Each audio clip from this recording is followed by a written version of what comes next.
Good morning, this is the Eager Beaver Show. You are listening to a True North Eager Beaver Media Incorporated podcast.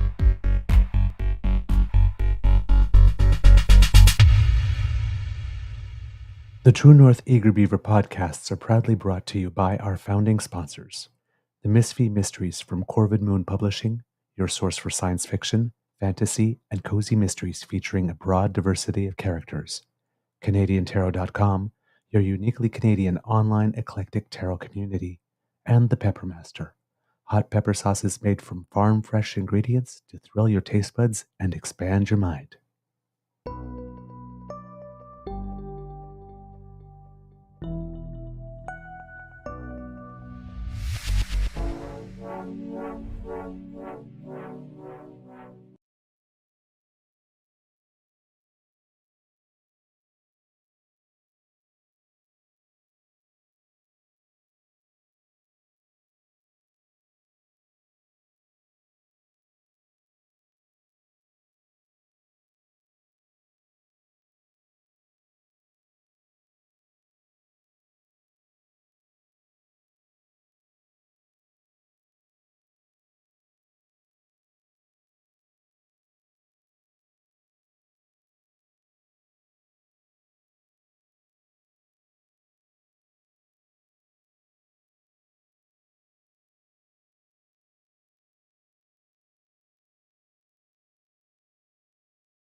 Okay, good morning and hello, kids, and welcome to season 4 and episode number 510 of the Daily 511 of the Daily Beaver Morning Show here on the Prior Median Network. Yeah, today recording day is. I have no idea what this on with the visuals here. There we go. Let's try that. Today, recording day is Tuesday, November 12th, 2024. And it looks like it's going to be a nice day here at the Beaver Lodge. I am your host, the Eager Beaver pronouns he, him, hey, Mr. Beaver, eh? And with me, actually not with me, as always, is my good friend, Mr. Grizzly. Um, wow, what, that's really weird what's going on with this thing here. Sorry for the weird visual going on with the microphone thing. Hold on. I think today I will just do this and resolve the problem. There we go. All right. Um, hmm. Oh, well, it's going to be a weird looking show today, it appears, kids and cubs. Well, here we go. Technically, I don't even need this today because I am using the camera, and that was just for looks. So there we go, to minimize the distractions. I am your host, the Eager Beaver pronouns he, him, hey, Mr. Beaver, and not with me as usual is my good friend, Mr. Grizzly. Haven't heard from him this morning, so I will be contacting him later to figure out what's going on, seeing if he's all good. But for this morning, you have me, and big thank you goes to our podcast founding sponsors, the Peppermaster, the Misfit Mysteries from Corvid Moon Publishing, and CanadianTarot.com. Gotta have a decent show content-wise for you today, but I guess since Mr. Grizzly's not here, how my mental health is doing today, and please, Kits and Cubs, tell me how your mental health is doing today. It's pretty good, but yesterday, I will not lie, was a very, very, very tough day, and you're in the day before, up until about uh, 2 o'clock in the afternoon. Yesterday, the day before, like I had mentioned, was a little bit rough because there was a PTSD moment with regard to the car accident that my sweetie had in June. Uh, and then yesterday um, morning started out pretty rough as well for me for entirely different reasons. Um, which was one of the reasons why the show started late yesterday because, um, upon finding out the news that we had lost our guest, and we were concerned. It wasn't just I've got a cold. Let's put it that way without giving too much information away that is not ours to give. So we were definitely concerned for our guest. And then, of course, as you know, over the course of the weekend, I found out about the death of someone who was a very good friend to me in high school and in young adulthood. Uh, a straight guy, and I was gay at a time where that maybe wasn't not necessarily popular, and therefore I was someone that even though we had lost touch over the years, as some people do, when you become an adult and start living your own lives. The time that he was in my life um, was very important. So there's a lot going on emotionally. Um, Yesterday morning was a little rough. So when we lost our guest and I didn't have a show prepared, and then other stuff happened that I won't get into here. Um, when I wasn't at my best to be able to deliver a show, but I also didn't have anything prepared, and I didn't particularly want to wing it. But fortunately, as you know, as the morning went on, you stayed here in the chat, and I saw you chatting, and picked up my spirits, and I did notice that I had a couple of things together that I had collated over the week in preparation for Remembrance Day, and that I could do something. And I had intended to do something later in the day, maybe in the afternoon or something, but since you were all still there. And that did help during the morning. Unfortunately, on the way to curling yesterday morning for our match, and it's not something I can be mad about. I'm not mad about it, but it was just one of those one more things. We have to cross town to get there, and yesterday's Remembrance Day,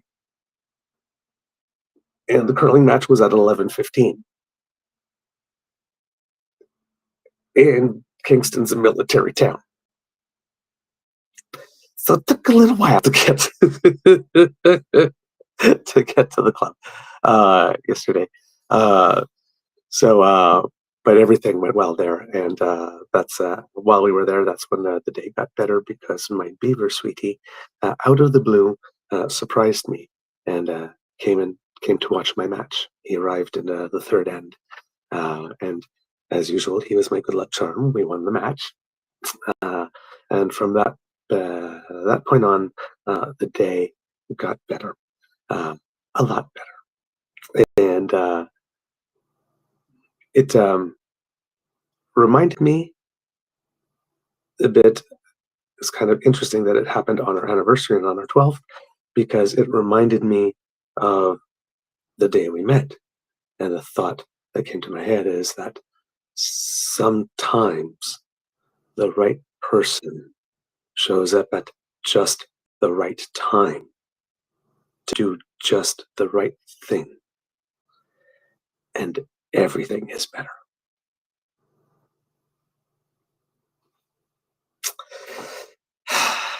I got a good one. What can I say? And somebody said something, that's when you know you have a soulmate. The soulmates know. It's like, thank you for saying that because I actually kind of really needed to hear that today. The day was saved because at I think it was 11:30 in the morning, and I think I had tweeted or something. Um, it's my anniversary, and I thought it's not even noon, and I am already ready for this day to be over. Hashtag bad day for no reason having to anything to do with my sweetie. uh, so yes, sweetie for the save and the win yesterday. Um, I'm a lucky beaver. What can I say? The kids in the chat here. I am looking. Actually, you know what? I'm going to do like I did yesterday because uh, at the angle that I have to put the camera on the phone, which is a little lower than my phone for the show, it changes things. And especially when I'm looking at the other screen on the other side, it's kind of, it really looks weird when I'm turning. It looks like I'm looking up into an eclipse or something. So this is a little more interesting here. Thanks, Kids and Cubs, for the kind words about everything yesterday. Um, you know, life comes with speed bumps. Life comes with speed bumps, and you got to roll with them. Some nice comments here from Kit Cassie. Glad you have a loving sweetie to support you, Miss Shadika, but you did an absolutely wonderful job. And Nona Carol, you did great yesterday. Kit Saucy, you do well impromptu. Uh, Wonderful. Thank you so much. Kit Linda, you should try improv. I am terrible at improv, oddly enough. Um, uh, I would have put it's not that I'm terrible at improv, but I am always terrible at having the first idea. If somebody comes up with the first idea, I am pretty good with yes and like this, but I nothing ever comes to me to start a scene like this. Or if we're just having a conversation one on one, we're sitting at a pub, whatnot, somebody says something, and I can think of something to throw in that might be a little funnier or something, then that way I can improv. But it's like if somebody says like, "Go improv," like nothing happens. It's really weird. It's the one skill I wish I had, and I just in acting, and I just don't. When it comes to improv, I'm a total follower. Total follower. Let's see what else here. Hit Dan. Listen, when life repeatedly kicks you into privates, you stand up, smile, and share. When sharing, you heal and learn. That is true. And writing has always been my thing for processing and dealing emotions. And going to the hive mind, I mean, sometimes you got to write cryptically, of course, because, you don't want to air all of your dirty laundry out in public. But, if you're slightly creative writer, you can get what you need. And often you get a lot of good advice too, which is kind of nice. Kid Saucy, yes, I see that your your thing here won't lie. I'm in survival mode, and I'm sending you lots of love and hugs. And remember, if you need me, just reach out. Okay, my ear and my shoulder are there. Okay. Um, Kid Frankie, like I said, this too shall pass. Hopefully, life has been rather speed bumpy for a few months, but yes, eventually, you know,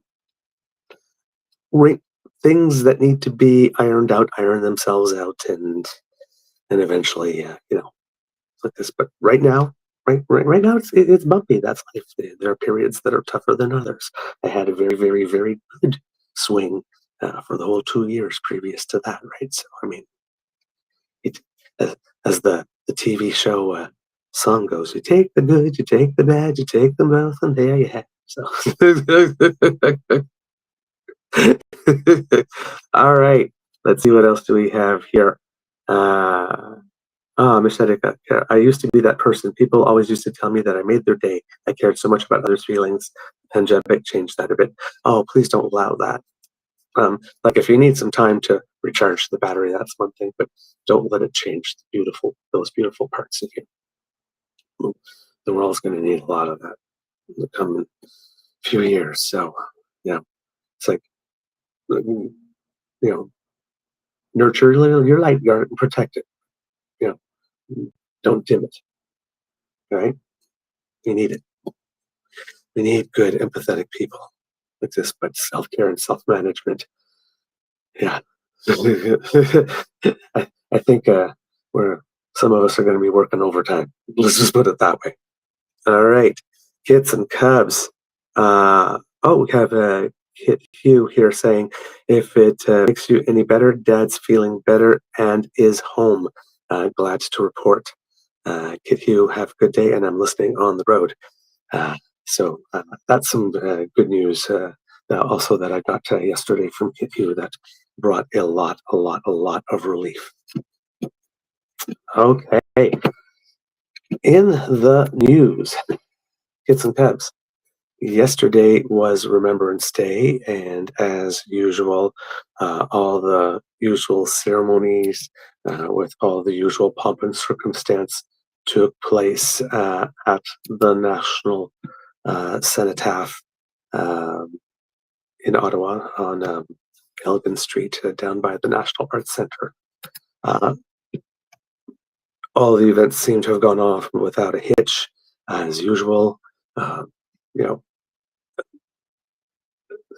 for those who go to the ceremonies every year, there was nothing particularly surprising or eventful. It was just a good, solemn ceremony, as they have been known to be, and appreciated.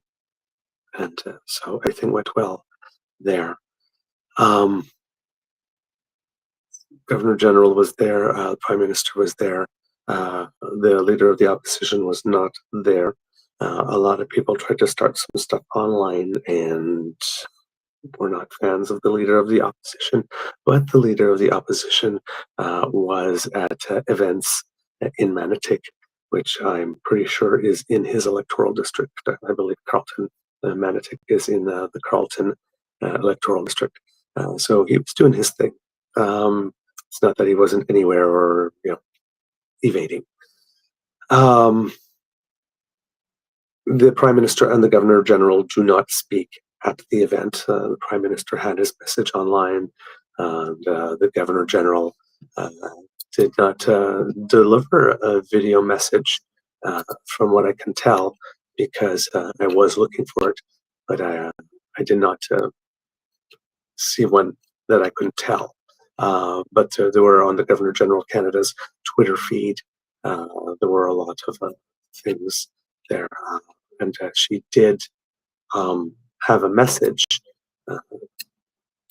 that was released in. Like I said, I don't know if she recorded it, but it was released. It was a very short one that reads, "On Remembrance Day, we honor the extraordinary contributions of those who sacrificed their lives to protect our freedoms and values.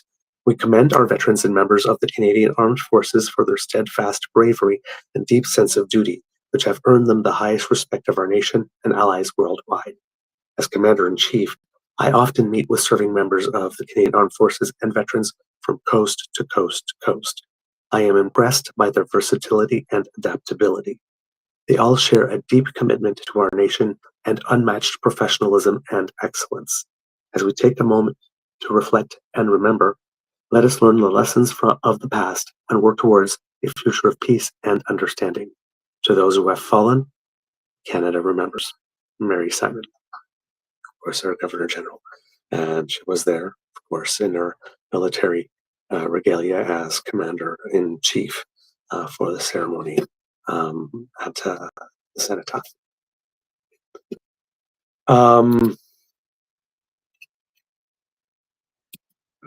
As I mentioned on the show yesterday, the Conservatives did try, as it seems they try to do every year, for some reason, and I do not know why, because it's always a lie, and it's always easily proven to be a lie, but that doesn't stop them from doing it anyway.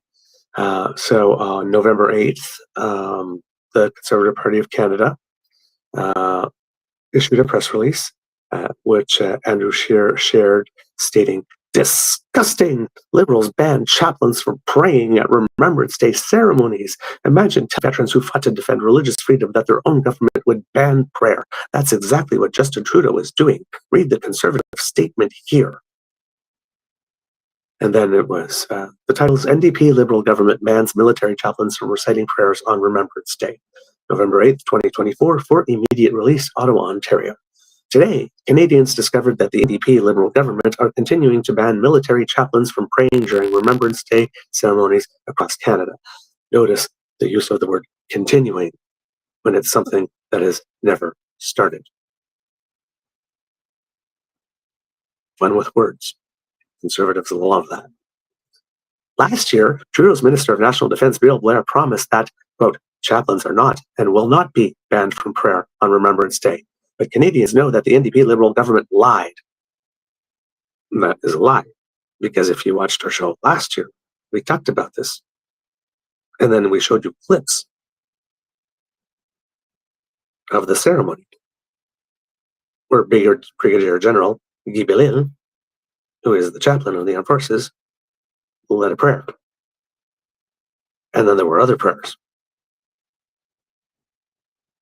They're on video. But Andrew Scheer is saying that the government lied when they said that prayer would not be banned.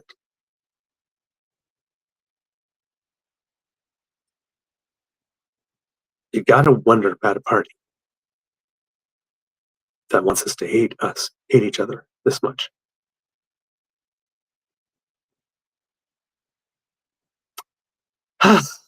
Instead, they just gave a one-time exemption. This means that prayers will be banned on Remembrance Day ceremonies on Monday, with the Trudeau government reminding chaplains that no exemptions have been granted this year. So, last year, we told you that they were going to ban prayer. We tell you first that they lied about that. Then we tell you last year there was an exemption. So they didn't lie about that. And this year, you are telling your lie again, saying that last year's exemption, which is a lie, was a one-time exemption, and we're back to banning prayer, which was never banned. That's a lot of mental gymnastics. And if you look at the Remembrance Day ceremony, as I just told you, Brigadier General Jean Bellil was there leading prayer. There was even like a little banner on CBC saying, leads prayer. The word prayer was actually in the banner. So I'm guessing we're going to get another press release somewhere like this. You keep on wanting to, but because we keep on pushing so hard, they keep on granting exemptions. You need to donate to us to make sure that we get another exemption. Yes, I'm not sure what they're going to say next year, but oh well. On top of this, the Trudeau government directive removes mention of the word prayer and replaces it with spiritual reflections. The directive goes on to say that chaplains should, quote, employ a language mindful of the gender-based analysis principles. If any chaplain chooses to ignore this, they have been warned that they will face disciplinary measures. Chaplains serve a vital role in the Canadian Armed Forces. They represent Canadians of various faiths and support troops from across Canada. Before the NDP Liberal government banned prayers, they didn't. Chaplains were allowed to recite a prayer with faith-specific language during official functions and made sure to invite those of different beliefs to reflect or pray in whatever way they wished. During World War II, chaplains led prayer on the boats and blah, blah, blah, blah, blah. And then later at the end, actually, I'll read it. During World War II, chaplains led prayer on the boats on the eve of the D-Day landings. Chaplains have provided last rites to dying soldiers in the field. The Prime Minister is now telling Canadians that on Remembrance Day, they cannot even pray for those who fought for our country.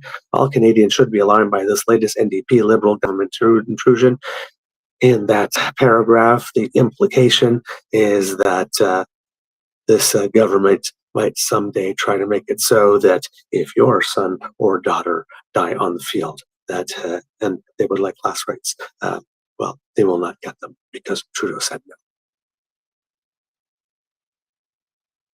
no. That's the message you are supposed to understand with this being framed this way. Conservatives will fight Trudeau's damaging woke agenda. This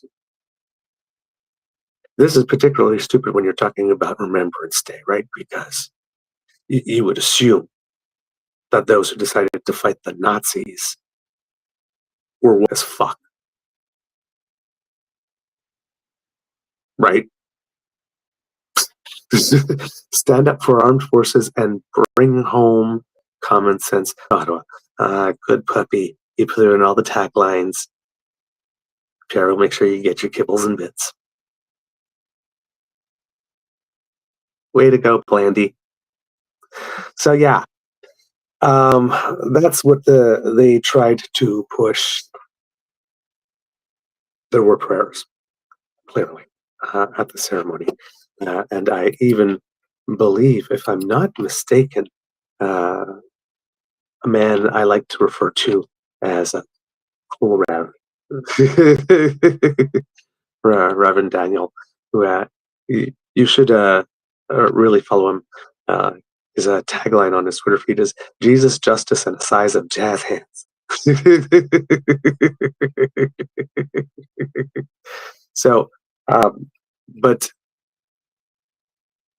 he saw a tweet from Pierre Poilievre that said, contrary to what liberals claimed last year, chaplains are banned from prayers at Remembrance Day ceremonies. Canadians should be free to practice their faith alongside fellow Canadians as we commemorate those who made the ultimate sacrifice for our freedom. So, of course, this was a whole party thing because Pierre did it. And Reverend Daniel said specifically, this is an absolute lie. As many colleagues did yesterday and will again today, I led a Remembrance Day service for the public at a cenotaph, and we prayed. We prayed the Lord's Prayer. I read scripture, and we sang the national and royal anthems, which both mention God. It dishonors the sacrifice of those who have died fighting foreign authoritarian regimes that one who wishes to govern is now using Remembrance Day to do what authoritarians do: spread misinformation, stoke fear, demonize others, and create division, lest we forget. And before MAGA Maples send me more reports about the banning of God, asking national chaplains to multi-faith forces to be sensitive to the language used in public ceremonies to reflect diversity of faith, but no, this is not, quote, banning people from practicing their faith. As usual, they can't tell the difference between, quote, prohibiting the personal practice of faith and prohibiting the imposing of one faith onto others. Boom. That's what it is. So I love this guy. He really is a recommended follow. It's in cups. At Rev Daniel on the old Twitter. There you go. So the ceremonies were fantastic. Of course, it was the many anniversaries, including the 80th anniversary of D-Day, also the 10th anniversary of the end of our involvement in the War of Afghanistan. It was the 60th anniversary of something else now that I can't remember off the top of my head, unfortunately.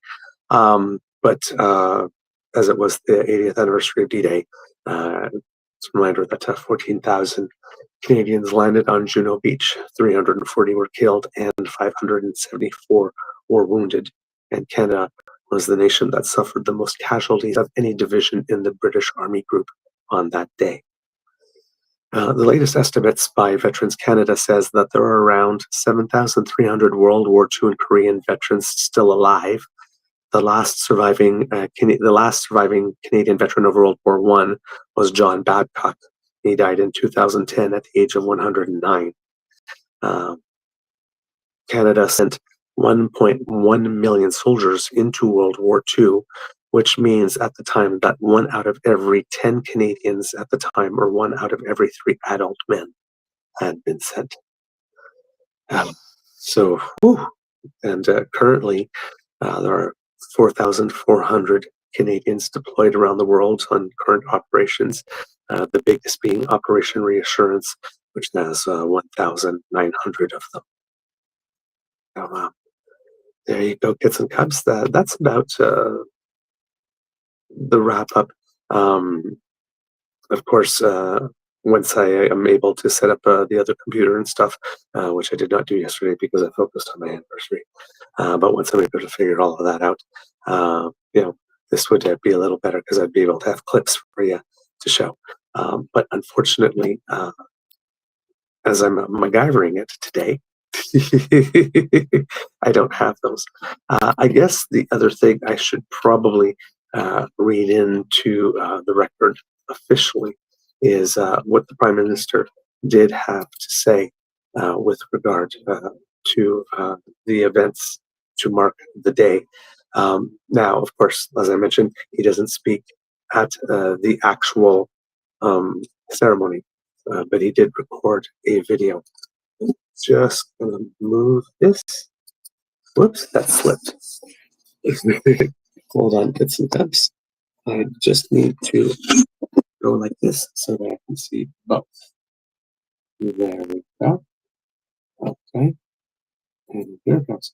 Generation after generation, Canadians have served and sacrificed as members of the armed forces. And today we honor the brave women and men in uniform who serve and defend our country. Now and throughout our history, we pay tribute to our veterans, to those who have been injured in the line of duty, and to all of those who have made the ultimate sacrifice for our freedom, our peace, and our democracy.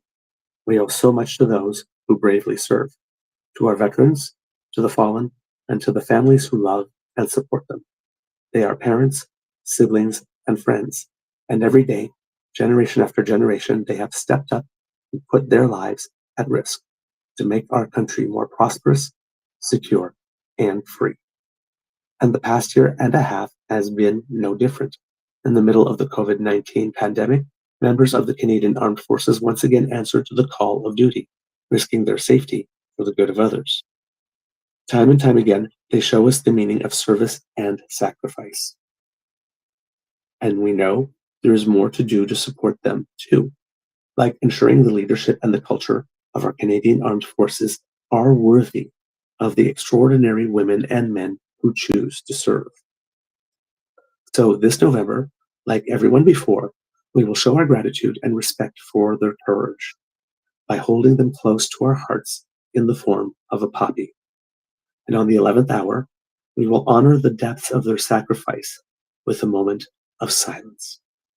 For those who were lost, both today and yesterday, we will take the time to remember, lest we forget. So that was what the Prime Minister had to say yesterday about that. All right. If you have any thing in the chat, if it comes about how it is that you decided to observe yesterday, please share it. I'd be very curious in knowing what it is that you have done. For some reason, oh, silly me.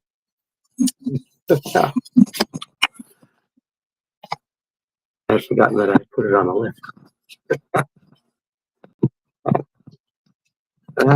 Be capricious. There we go. Nope, that is not going to work. Okay. I'll just have to move my chair. There we go. That's better.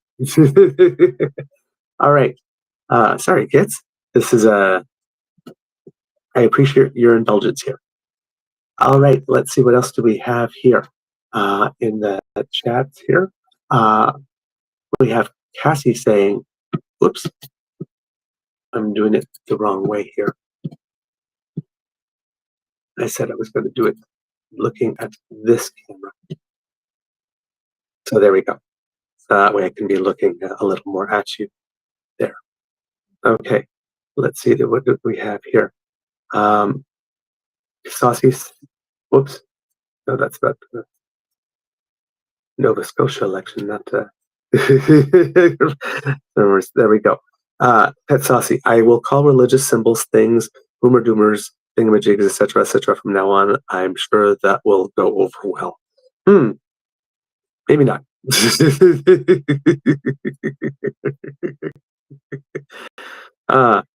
Kid Saucy, once vets understood why they were okay, it's only right-wing nutters and non-military people who seem to have a problem. Yes, indeed. All right. Hits and cups. All right, so we will move on to other things. What with everything that is going on in the world and the changes, um, in the United States, particularly, which will affect the whole world. Um, the world keeps turning, and the work still needs to be done. And it's as in life, right? In politics, as in life, when you get thrown a curveball, you have to deal with the curveball, and you still have to do all the housekeeping, right? That is required of you in order. You still got to go to work. You still got to do your job. You still got to take care of the kids if you have them. That stuff is all still there, and so it is for Canada as well. So the Prime Minister, for example, is heading east for his first face-to-face meeting with the newly installed Premier of New Brunswick, Susan Holt, whose provincial Liberal team scored an upset victory over the incumbent Progressive Conservative government led by then Premier Blaine Higgs last month. This is according to iPolitics, joining the Prime Minister and the Premier for the closed-door huddle, which, as per the notice, will take place somewhere in the Greater Fredericton area, will be Public Safety Minister Dominic LeBlanc, who is the cabinet lead for the province, and New Brunswick Intergovernmental Affairs Minister Jean-Claude Damour. And so that will be happening. But also, the Prime Minister will be getting ready to head on to Peru for some meetings. And I'm just going to look this up here because I thought I had the article pulled, but I do not. The Prime Minister is going to what is called the APEC Economic Leaders Summit. So that is the Asia Pacific Economic Cooperation Economic Leaders Meeting. And it's going to be held in Lima, Peru. And then he's going to the G20's Leader Summit in Rio de Janeiro in Brazil. The APEC economies represent more than 60% of global GDP and offer dynamic opportunities for Canada and Canadian businesses. At the APEC Economic Leaders meeting from November 15th to 16th, Prime Minister Trudeau will engage with other APEC leaders to deepen cooperation and advance opportunities for people on both sides of the Pacific. Building on Canada's Indo-Pacific strategy, the Prime Minister will work on behalf of Canadians to strengthen trade and investment, grow the economy, and secure good-paying jobs. Prime Minister Trudeau will then attend the G20 Leaders Summit from November 18th to 19th. During the summit, he will collaborate with international partners on shared priorities with a focus on addressing global inequality. He will stress the need for countries to work together to the benefit of our peoples so economies can grow, workers can succeed, and supply chains can continue to become stronger. He will advance efforts to promote gender equality and climate action. In his role as co-chair of the United Nations Sustainable Development Goals Advocates Group, he will also reiterate Canada's commitment to the social development goals and the need for accelerated global action to achieve these goals. Throughout the trip, Prime Minister Trudeau will advocate for peace, democracy, and the rules-based international order. He will highlight the importance of working together to build a more secure, stable, and prosperous future for everyone, including in Ukraine, Haiti, and the Middle East. There's a quote attributed to him stating, quote, "When countries work together, we can make life better for everyone. I look forward to attending the APEC Economic Leaders Meeting and G20 Leaders Summit and working on behalf of Canadians to secure good-paying jobs, grow the economy, and ensure every generation gets a fair chance to succeed." And that is directly from the Prime Minister, Government of Canada Prime Minister's website, stating what it is that they are going to do there. So the Prime Minister has to, keep on representing us on the international stage while everybody is preparing for the advent of another world with Trump. Most likely, I'm not sure if the House has been completely called yet, but Arizona, the last state, had been called for Trump. Those counts are final, but it is looking. Some people are saying that there is maybe still some hope for maybe a one-seat victory by the Democrats with all the seats left in California, but it would be a surprise. It's not impossible, but it would be a surprise. So, assuming that the surprise does not happen, the first 2 years are pretty much, unfettered Trump with a cadre of people who would be very happy to help him destabilize stuff. And with the only potential saving grace is that they end up very quickly hating each other, or then they hate everybody on which they campaigned to get revenge on, and they kind of, uh, you know, implode. You know? So, and some sniping apparently has already started. So there might be a good chance of that. So, but yes, stuff just keeps on moving for Canada. Right, these international meetings keep happening, and as they're preparing the train, I'm sure there are going to be a lot of pull asides and hallway discussions about like, what the hell do we do now when it comes to this. But hey, when it comes to this, all the nations of the world are now swimming in the same ocean, even though we may not all be in the same boats when it comes to this. So that is going to be. It is going to be exhausting. There is no doubt uh, for every nation on Earth to absolutely have to have um, a Trump management team, and how much time that is going to take away from every nation on the Earth to be able to focus on taking care of its own internal stuff. That was one of the things that happened during the first 4 years of Trump, is that I'm sure the prime minister was not able to get as much done here as he would have liked to have done here, because we're always wondering when there's going to be another temper tantrum, another tariff, another no, another PR war, or another whatever it is, right? So it's when the and it's all hands on deck. We know when it's your largest trading partner and your biggest defense ally, and all that kind of stuff. So, but there's a lot of nations in the world that are going to have this type of. He's high maintenance. This is the best way I can call it.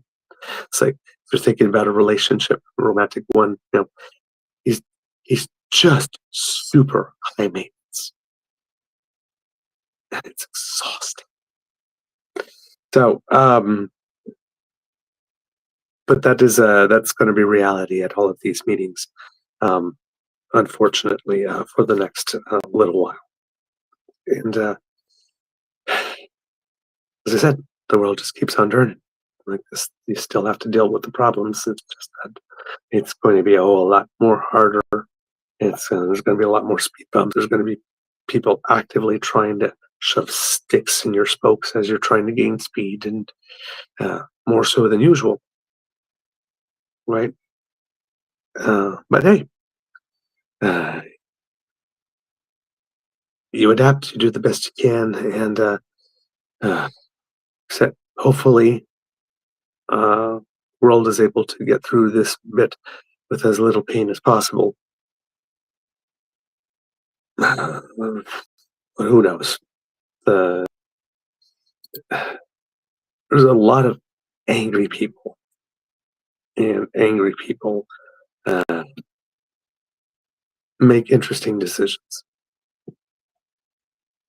that are maybe not always necessarily playing a long game here, but that's okay. Um, According to Katie O'Malley, here, there's still no word on when, or for that matter, if Prime Minister Justin Trudeau still intends to rearrange his front bench lineup, not just as a belated response to the ongoing electoral angst within his caucus, but in anticipation of the now pending political realignment south of the border. While rumors of a cabinet shuffle have been I'll try that again. While rumors of a cabinet shuffle have been circulating in both official and unofficial Ottawa for months, when it failed to materialize ahead of the fall sitting, and later during the traditional mid-October pause in regular House proceedings, a new theory emerged, namely that Trudeau had decided to hold off on making any substantial adjustments to his ministerial roster until after the U.S. election, which, given the outcome of the presidential race, seems like it might have been a, brace yourself, smart move. Did the Prime Minister just get a compliment in the press? Wow. Okay. was not ready for that. Although, in all fairness, Katie O'Malley is known to be rather fair. So, but again, something I say about the Prime Minister, one of his attributes is him and being able to play the long game. It's not very appreciated, unfortunately, because, you know, you very rarely win the nanosecond. It takes time for things to play out. But yes, he could have panicked after the loss of the by-election, says, okay, I'm going to reshuffle my cabinet now. Or he could have, said, okay, I don't want it to look like I'm panicking, but I'm panicking. So when we have that break around Thanksgiving, I'll shuffle it then. Yeah, that's what we'll do. It's like, or it's like you just look a little further down the calendar. It's like there's going to be a U.S. election. And we now know, as of 100 days prior to the election, when Joe Biden stepped aside as the candidate for the Democrat Party, that regardless of the result, we're going to have a new president. Of course, there's going to be a cabinet shuffle after that. Right? So all potential narratives of the prime minister is panicking or disappear, because you would expect a nation like Canada, who is so codependent with the United States or its existence, that a change in government, and the more radical the change there, probably the more radical the change needed here, would naturally and organically be called for. So if the prime minister makes a cabinet change, let's say after the House rises on December 17th, or earlier, if the House decides to rise earlier, as often likes to happen. You'll always have these conservatives say, no, we're going to take it to the wall. We'll sit throughout the whole Christmas holidays or throughout the whole summer if we have to, in order to make the government comply with our version of the budget or our version of this, or lead government the way we would. And then, they break off for the summer 5 days early or something. Way to stand by your convictions. But constrapiece theater, right? So, so yeah, we might have this situation here again, because right now this is the last extended break in regular House proceedings before the MPs fall head into the final lap of the fall sitting, which is due to wrap up before the year no later, and even possibly earlier than December 17th, which would give any newly promoted or reassigned ministers a few days to settle into their new roles before facing the opposition. So, interesting that the Prime Minister waiting to shuffle the cabinet is now seen by at least one person in the media, although be it a very influential person in the media, to have been a potentially smart move. Hey, we'll take it. Now, there are a couple of other things going on here in Canada with regard to some labor issues and a certain amount of disruptions. One that is upcoming, potentially, because as of 2 hours ago, CBC has reported that Canada Post workers have given a 72-hour notice to strike.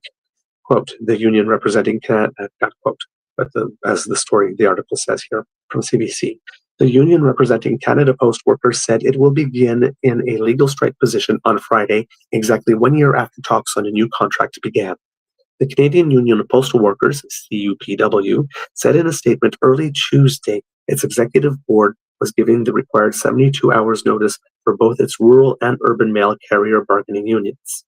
The union said that despite talks that began November 15th, 2023, quote, the parties remain far apart on many issues, including on wage increases, pensions, and medical leave. CUPW was in a legal strike position as of November 3rd after a legally mandated cooling off period. And last month, over 95% of both urban and rural workers backed the strike mandate, the union has said.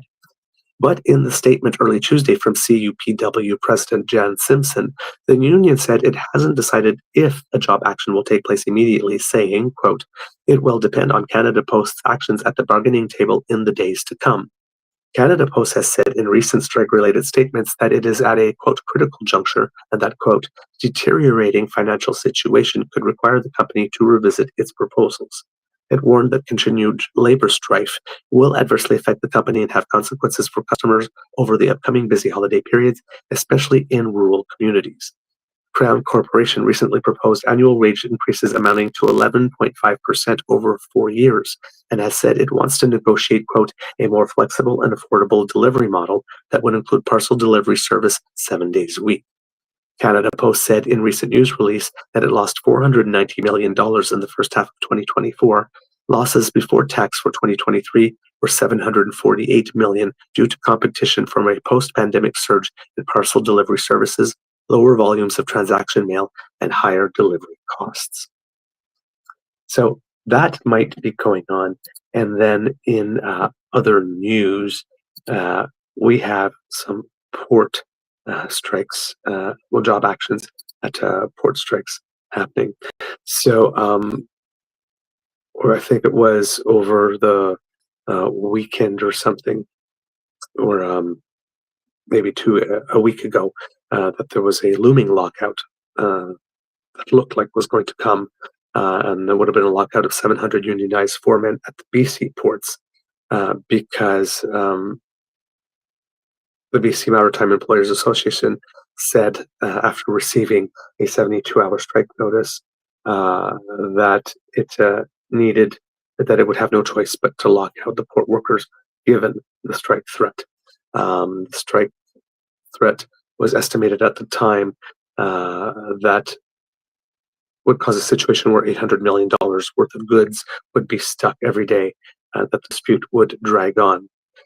Talks were set to resume on that weekend.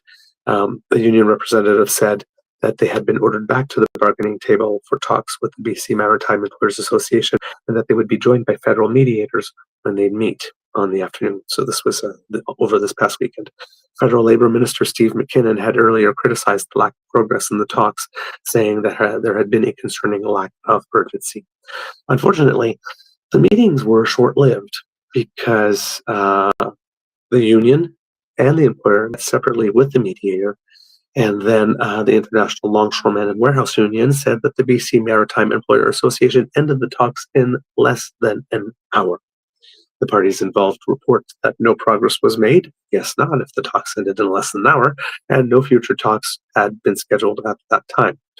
Pascal Chan with the Canadian Chamber of Commerce is quoted as saying, unfortunately, this growing trend of labor disruptions is advertising that supply chain issues are something of a way of life here, especially over the last couple of years, and this puts contracts for Canadian businesses at risk. Now, that's at the BC ports. In Montreal, it seems that activity had already been partially affected by some job action, and the federal minister of labor also said that he had no intention of intervening to end the disagreement there as well. Employers had made what was their final offer after workers had voted in favor of a 72-hour strike notice, and the Maritime Employer Association threatened to lock out the workers by 9 p.m. on Sunday if the offer was not accepted, and both have followed through. So the offer was not accepted, and the lockout did happen. Michelle Murray from the Port of Montreal Longshoremen Union says work schedules are an essential aspect of the impasse. So that is what's going on with those stories as of this weekend, and I think there might be a little more update here, according to iPolitics. This is Marco Vigliotti, who says two of Canada's largest ports have been fully or partially shut down for over a week because of labor disputes that show no signs of ending. But insiders say the federal Liberals only have limited options to restart work at the ports in BC and Montreal, all of which risk losing the support of the NDP, the only opposition party willing to prop up the increasingly shaky minority Trudeau government. Mélanie Richer, an NDP strategist and principal with Earnscliffe Strategies, said the NDP would never support the Liberals on back-to-work legislation, and unlike in previous parliaments, it's doubtful the Conservatives would back it either. Under Pierre Poilievre, the Tories haven't the conservatives, haven't signaled support for back-to-work legislation in previous labor disruptions, a move that Trichet said was part of his push to win over working-class voters, similar to what Donald Trump successfully pulled off in this month's U.S. presidential election. Quote, I think this time the conservatives just want to go to an election, so no matter what, the conservatives are going to vote what the liberals put forward. And there's no way the NDP would support anything that curtails workers' rights, she said. It's a gamble either way, really. And as well, in this case, I'm sure the Bloc Québécois probably wouldn't want to do anything that would trample workers' rights. So when Steve McKinnon says that the government has no intention of interfering, he might sincerely mean that, and there's no reason to believe that he doesn't. The only reason that Steve McKinnon intervened in the rail strike is because both employers managed to. They didn't have to talk to conspire since there was only two. One just had to take the lead and the other had to decide to follow. But both decided to ensure that there would be lockouts or strikes simultaneously as to shut down the entire rail system simultaneously, right? Because usually their contract negotiations would happen in different years to try to make it such that there could be no such situation. But this time they saw the opportunity, so they took it, which did force the federal government's hand. But in this case, it doesn't seem that the federal government is willing to have its hand forced on this one. And it probably doesn't have luxury to it of doing it as well. Because, yes, back to work legislation requires it to be passed. And if the Bloc and the NDP are not going to support having workers' rights curtailed, and you know that the conservatives will certainly vote for back to work legislation, or maybe not, just to embarrass the government. There is no point in putting it out there. There's absolutely nothing good that could happen to the Liberals. So this is going to be a situation, regardless of the hit to the economy that it comes with, that is going to have to be resolved at the bargaining table. I don't think that the employers can expect the government to come riding in to save them on this one, because the government would have no allies in making that happen. So this is a situation where all the pieces on the chess table are actually aligned for a better result for workers. Ironically, with the conservatives lending the biggest assist to making that happen, although unwittingly and very involuntarily. But hey, when you want the liberals gone so bad, you're willing to be inconsistent on everything else your political ideology says you're supposed to subscribe to. I guess these are the decisions you make. There you go. So yes, some definitely some labor action stuff going on, kits and cups, and also in the news, a little late with this because it has happened before, but the workers at the International Association of Machinists voted 59% to end their strike action at Boeing. It's the first time in a while that Boeing has had some good news. It was the most expensive strike in the U.S. in a quarter of a century. 33,000 union members walked off the job on September 13th, but they got a 4-year contract, which includes an immediate raise of 13%, followed by 9% in each of the following 2 years, and 7% in the final year. So that is some pretty good terms there. But the news doesn't get better for Boeing, because it seems that Boeing is looking at selling off some minor companies that they own that don't have much relation to its core business. And there's some reporting from the Wall Street Journal that suggests that Boeing wants to get out of their space-related enterprise as well.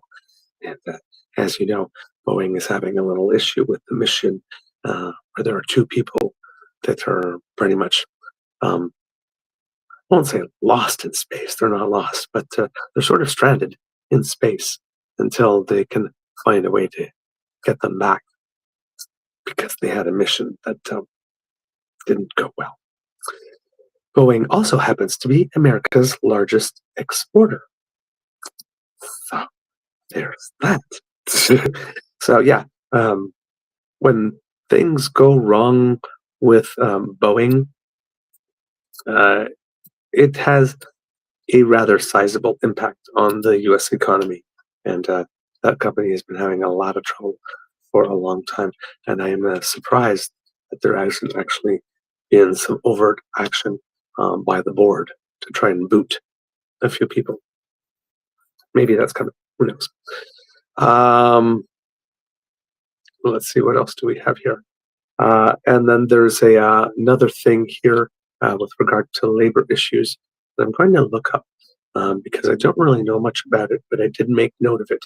And it's that the Premier of Quebec, François Legault, has announced a freeze until the end of June 2025 of the regular program for qualified workers to establish themselves in Quebec. And says that in the spring, the government should be leading consultations to determine immigration levels for 2026 to 2028. So I'm just going to take a look at that to see exactly what he means, because there's okay.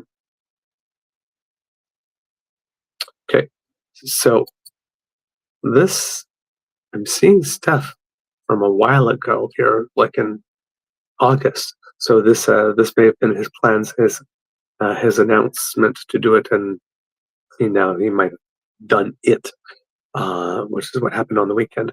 But he announced a 6-month freeze on separate. Oh no, that's different. That's a moratorium that started on September 3rd. Okay, so not sure what the most recent freeze is here that they are mentioning, but it was just on this weekend. So let's go to Radio Canada here. This is from October 31st, so this is probably more it. The government has slapped a moratorium on 2 main pathways to permanent residency. Yes, the government of Quebec is suspending 2 of those pathways. Over the next few months, the Legault government will stop issuing Quebec selection certificates, that's our CSQs, an essential document in the immigrant process for foreign students and economic immigrants applying through 2 of its main pathways to permanent residency, says Immigration Minister Jean-François Roberge. This freeze will target those wishing to immigrate to Quebec under the regular skilled worker program and the Quebec Experience program. The moratorium could extend until the end of next spring. According to Radio Canada, the province will use this time to clear out the backload. Pardon me, sorry. Will use the time to clear out the backload of applications in the system and to reevaluate its immigration policy. This pause in the selection of new permanent immigrants will have no impact on the next permanent immigration targets planned for 2025. I think that might have changed. So it looks like they're leading some consultations, but maybe not for 2025, but leading on for 2026. Roberge confirmed reports of the moratorium in a post on X Wednesday evening. Quote, "Our objective is clear. We want to equip ourselves with the necessary means to better regulate immigration in Quebec." Roberge also opened the door to a reduction in permanent immigration targets in Quebec, saying that scenario, quote, "will also be seriously considered by the government." He added the government will take into account people on temporary work and study permits in Quebec in its next multi-year immigration plan. Following reports on some private colleges mainly serving as channels to obtain citizenship, Quebec Immigration Minister Jean-François Roberge has tabled a bill to reduce how many foreign students are in the province. The decision comes a week after the federal government announced plans to cut the projected number of newcomers. The Trudeau government is cutting the projected number of new permanent residents from 485,000 to 395,000 in 2025, with further cuts to 380,000 in 2026 and 365,000 in 2027. So those are, yes. And then Quebec is also doing a really weird thing with its language training. And it seems that it is making some cuts to its programs, which is really interesting because they recently passed laws, for example, for foreign students coming to Canada. Now, like if they wanted to go to McGill, that they had to take certain number of hours of French in order to become somewhat fluent, and was now a requirement. And I believe that they changed the rules, saying that if you were someone who was coming to Quebec who didn't speak French, you had about a year that they would give you grace where you could interact with the government like in another language, but after a year, you needed to have acquired enough French to be able to do that. That would no longer be there for you. But they're making cuts to the adult education centers that these people would go to be able to learn the French. The government has mandated them to learn in a ridiculously short period of time. So I'm not understanding this logic here. But according to CBC Montreal, Mintu Pan joined dozens of teachers at a French language adult education center in Quebec City on Friday morning as he held up a sign objecting to cutting French language classes across the province. I learned a lot here, said Pan, who has been learning French at the Centre d'éducation des adultes Le Phoenix for the past 2 months since he moved from Vietnam. And the sign that he has says fermer des classes with a dollar sign for the two S's in class, ça manque de classe. So with also the dollar signs, it says basically closing down classes is a lack of class. For him, the course enables him to continue living in Quebec. However, school service centers across the province have stopped accepting new students for French language classes due to financial uncertainty. 8 of the 30 French language teachers in the local Centre des services scolaires des découvreurs have had their jobs cut. Marie-Claude Choquette, vice president of the Teachers Union, Syndicat de l'enseignement des deux rives, said eliminating those positions will lead to several cases classes no longer being offered. Quote, we believed, apparently wrongly, that learning French was important to this government. It must review its decision and change course, Choquette said in a news statement published Thursday. The decision to stop accepting students comes after the Legault government capped funding for French language courses as the province struggles to meet rising demand for classes. Quebec's education ministry is requiring school service centers not to exceed the funding levels allocated to French language learning during the pandemic in 2020-2021.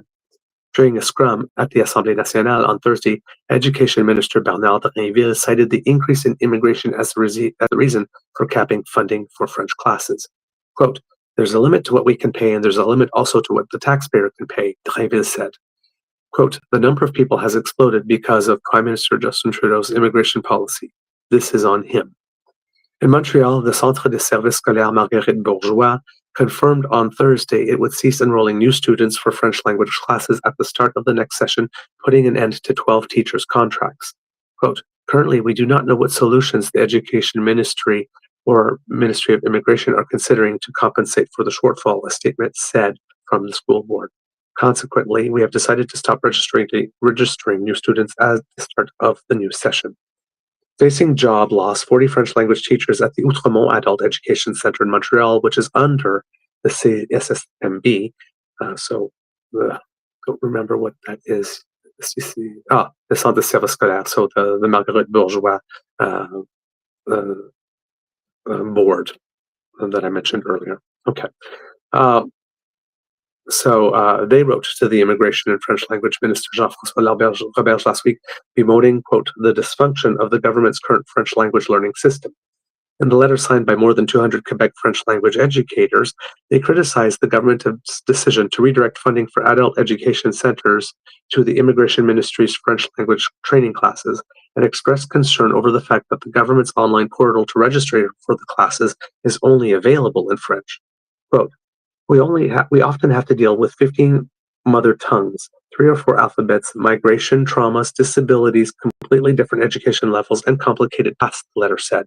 But we are qualified and experienced.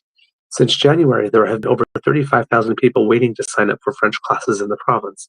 The average time to register for a part-time course between April 1st to August 30th was nearly 81 business days, according to the Immigration Ministry. The Outremont Adult Education Center serves 400 French language students across 24 daytime and night classes.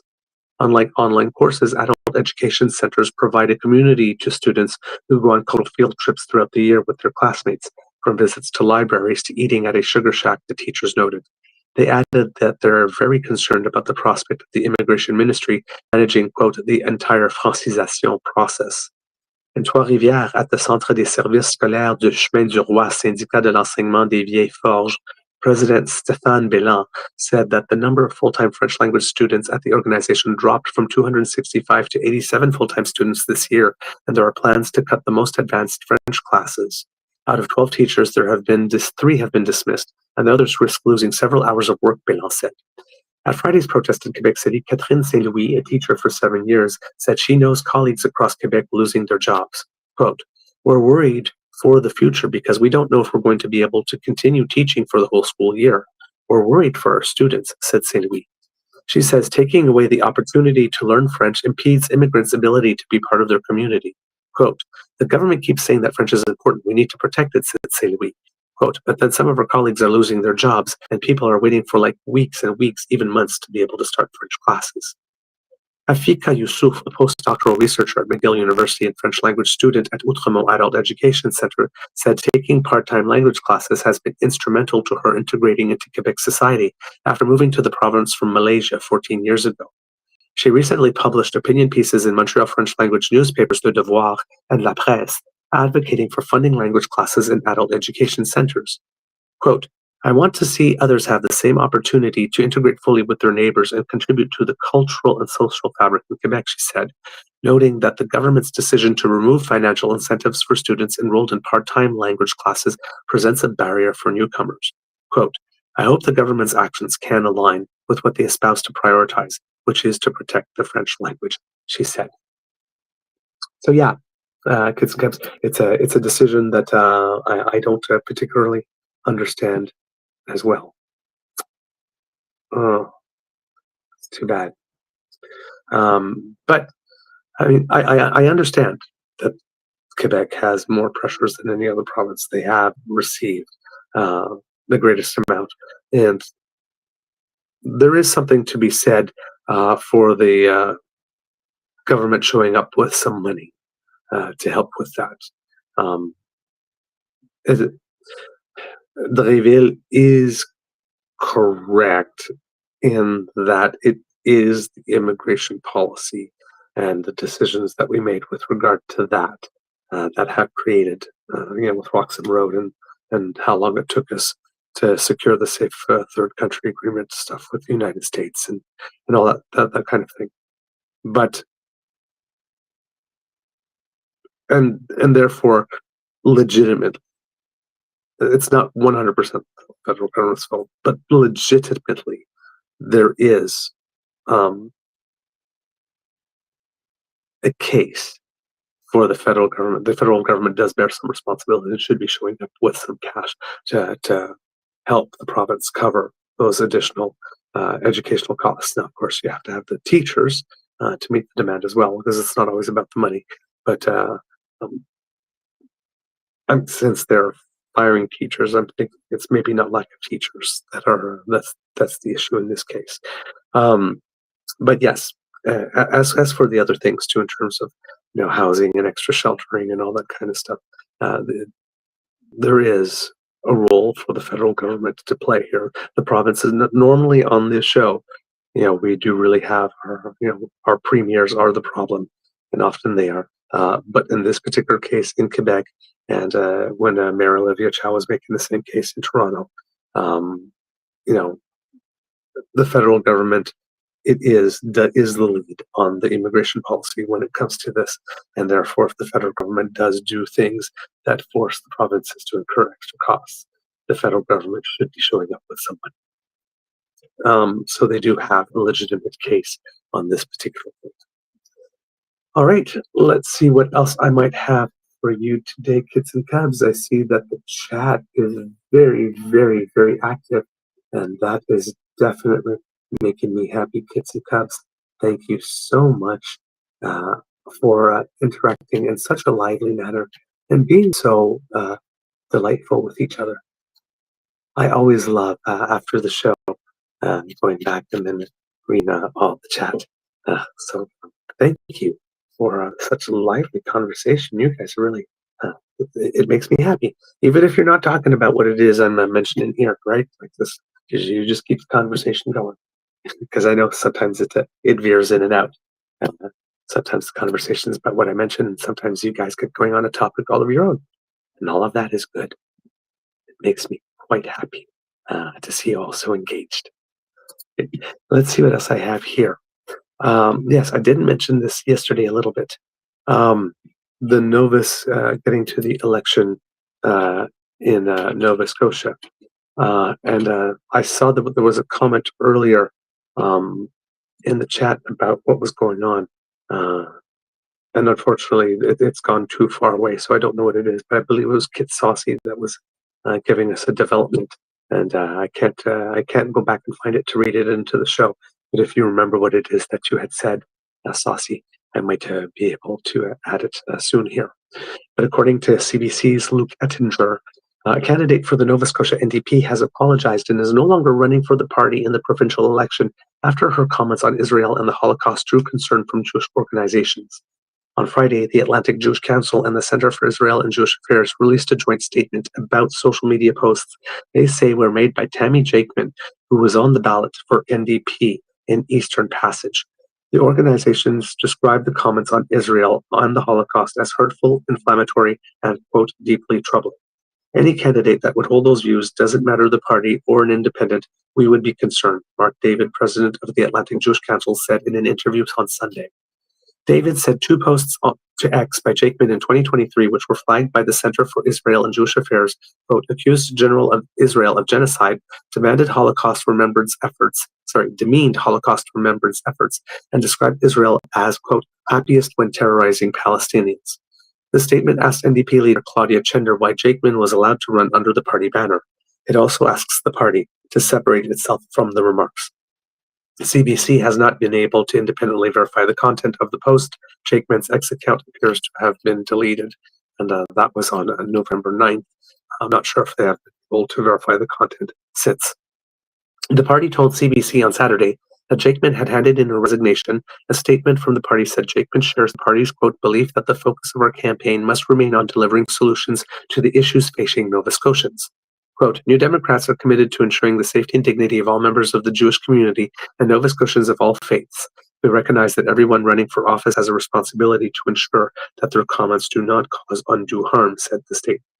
The party declined a request for an interview on the subject, but said they officially notified Elections Nova Scotia to remove Jakeman as a candidate before 3:30 p.m. Saturday. The nomination deadline on November 6th, means that no other NDP candidate can be nominated for Eastern Passage. However, Jakeman could run as an independent. So that's what happened there. Not much any additional development from what I had picked up there. Since we're speaking about elections as well, here we go again, kids and cubs. But a federal by-election has been called in the BC electoral district of Cloverdale, Langley City. Voters will go to the polls on December 16th. Liberal MP John Aldag resigned his seat last May to run for the provincial NDP, and unfortunately that was not a winning gamble for him because he lost against the BC Conservative candidate in that electoral district. So yeah, another by-election coming. Not sure how safe a district that is, but there are no safe districts really at the moment for the Liberals, given the very, very strong mood out there for change and just the general overall global anti-incumbency vibe, and the sheer number of Canadians that say that the nation is on the wrong track. So, and again, by-elections are consequence-free time to send a message to the federal government that it needs to shape up. So we'll see what happens there. But I mean, it really would be nice for the Liberals if they could win when I don't know how that one is going to end up. And I don't know much about how things stand there at the moment, but it doesn't. I would assume that general trends are that things are probably not the best there. I'm going to go take a look for you, kids and cubs, at 338.com because they have the list of writings here, and it was Cloverdale, I believe it was. No, or Langley. Interesting. Okay, so it's not Cloverdale, or did I have the wrong place wrong? Cloverdale, Langley City is one that it is. Uh, Maybe it's just not in alphabetical order. Nope. All right, then I was wrong. Unless these are uh, provincial writings rather than federal writings. Oh, there we go. No, that's Surrey Clover. Unless unless it'll be a redistricted writing. Um, that could be the situation there. All right. Well, I don't know where things stood there. I was trying to see if 338 had some projections of where things stood at the moment um, with regard to polling. um, Cloverdale, Langley City. Looking at the last election, Aldag won 39.2 over the Conservative candidate 36.1. So it is a relatively close electoral district, and it's one that swings. In 2019, Tamara Jansen, who was beaten by John Aldag, had defeated John Aldag 37% to 35%. And then Aldag was representing it in 2015. And then he had won at 45 to 34, which was a bit of a better margin here. But see, so yes, 2015 Liberal, 2019 Conservative, 2021 Liberal. So it's one of those ridings that swings. The Conservative Liberal candidate in for the race will be Madison Fleischer. The Conservative candidate will be Tamara Jansen again, said who was the representative between 2019 and 2011. So she probably has the greatest name recognition, and given so yeah, that definitely puts the edge for her and for the Conservatives to take that seat in the by-election. And then the People's Party has already nominated Ian Kennedy. The Greens and the NDP have not yet nominated their candidate for that by-election. And if I'm going to what the CBC here has to say about it, the call comes a little under 6 months from the time that Aldag did resign. When he lost in the provincial election, he had gained just under 30% of the vote after final results were released. Madison Fleischer, who's running for the Liberals, is a local business owner and community leader. Quote, I'm fighting to make life more affordable, deliver strong public health care, take bold climate action, and create new local jobs and an economy that works for everyone in our community, he said in a news release. Sorry, not he said in a news release. Fleischer said in a news release Sunday. I'm sorry, my tongue is getting the best of me today. The by-election for the federal seat is the 11th such campaign since the 2021 federal election. Cloverdale Langley City covers an area of Surrey, BC, as well as the entire city of Langley. The 2021 census showed there were around 130,000 residents there. Campaigns in Cloverdale Langley City have been closely fought during the previous two elections, with Aldag losing by fewer than 1,500 votes in 2019 to the federal Conservatives and winning by about 1,650 votes in 2021. And my personal note here is that if Cloverdale Langley City covers an area of Surrey, British Columbia, I believe, if I remember correctly, in the most recent provincial election, most of Surrey went to John Rustad's BC Conservatives, which would increase the odds that the Liberals might lose the seat on a by-election day. Tamara Jansen is I'm not sure if they don't have anything for her there. Okay, so I thought they maybe had some description of who she was in the article, but they do not. Elections Canada says there will be 4 advanced voting days from December 6th to 9th at assigned polling stations in the Cloverdale Langley City District. Registered voters can also cast a ballot at the Elections Canada office between now and December 10th.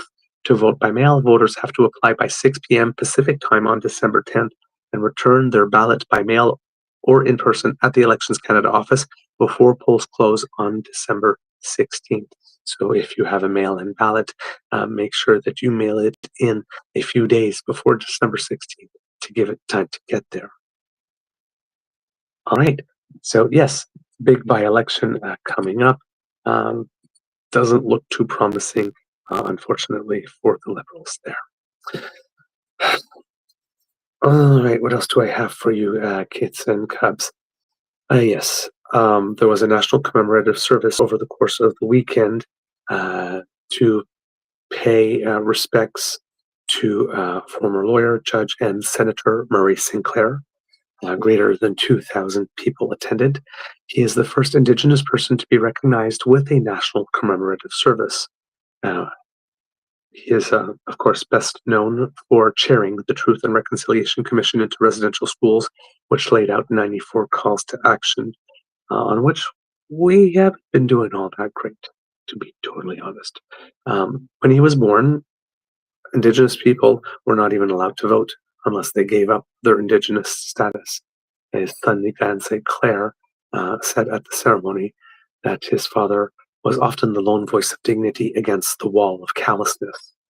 And Premier Wab Kinew, who also spoke at the event, said that, and who was also sworn in by Murray Sinclair, which must have been quite a moment uh, to be the person swearing in Canada's first Indigenous premier, said Murray found his greatest meaning in his kids and his grandkids and his late wife Catherine. You know who you are as Anishinaabe. You know who you are as Anishinaabe. You who are practitioners of our One spirituality, you who love one another so unconditionally, then you that Murray authored his greatest work, and within you burns the hope that the Mazaneki Shakibun had for the future of our nation. Sinclair was laid to rest in the traditions of the Nitawan people. Governor General Mary Simon was there and said of him that he was the voice of truth. Mary Wilson, who was Sinclair's co-commissioner, said, quote, you know, we don't have a long history in Canada of recognizing Indigenous greatness in its midst. Sinclair passed away at the age of 73. As I mentioned before, a huge loss to the nation, huge loss to the Indigenous community. Such a wonderful man. The premier of Manitoba in the Manitoba legislature said of him, Murray Sinclair was a great Canadian, great Manitoban, and a great Anishinaabe. His career stands as the legacy of public service and deep commitment to truth, fairness for all people who live on these lands. He was the first Indigenous person named to the Provincial Court of Queen's Bench in Manitoba. And he was the first, and he will also be remembered as one of the best. Appointed co-commissioner of Aboriginal Justice Inquiry, which laid bare systemic racism in institutions and is considered a foundational perspective on systems relationship with Indigenous people. He also led the Pediatric Cardiac Surgery Inquest, an important study which helps to improve heart care as it is delivered to the most vulnerable young Manitobans in our province. The penultimate moment of his career, however, came as he led the Truth and Reconciliation Commission of Canada. Here, we see Mr. Sinclair's brilliance. In fact, that took on a process that was very divisive, that could split Canadians apart, and instead used it to forage calls to action to bring us all together for the future of this great country, and to ask us to live up to that phrase that we have been taught by residential school survivors, that every child matters. It will be a long time before our nation produces another person the caliber of Murray Sinclair. You showed us that there is no reconciliation without truth. We should hold dear in our hearts the words that our nation is on the cusp of a great new era, and that we must all, quote, dare to live greatly together, end quote. Murray Sinclair was the living embodiment of reconciliation in this country. And today, now that he has begun his journey to the spirit world, each of us as Canadians is forced to contemplate how we will continue on this important work now that he has left us. When a forest loses one of its giant cedars, it's important for the rest of the trees to ensure that the next generation can grow strong. I send all my love to his kids and to his grandkids. As Murray is now reuniting with his late wife, Catherine, on a personal level, Minister Sinclair has been there my entire life. I also want to remind Manitobans of what we witnessed just over a year ago. Minister Sinclair presided over our government swearing-in ceremony. He administered our oaths of office, and on that day he told us something that is remarkable in its wisdom, but also in its simplicity. He said, and I quote verbatim, "You have to learn to love the people even when they do not love you." End quote. You have to learn the people even when they do not love you. Murray's heart is present in these words. To love one another unconditionally, whether we are Indigenous or non-Indigenous, survivor or supporter, family or merely family we haven't yet met. He asked us to love one another no matter what. This is the legacy that Murray Sinclair is leaving to us as Canadians. And in return, on behalf of the province of Manitoba, I say, we love you, Murray, always. As he looks up to the sky and says,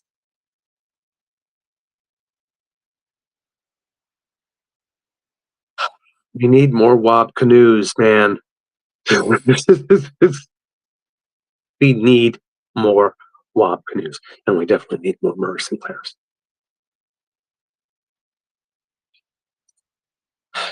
That's the stuff, man. That's the stuff. That's leadership. That's statesmanship right there.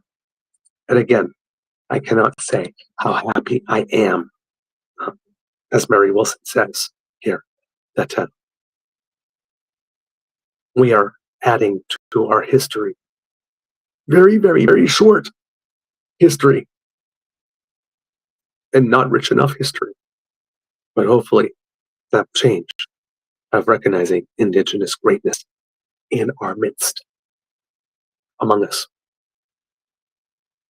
There was also a beautiful comment, I'm not mistaken, by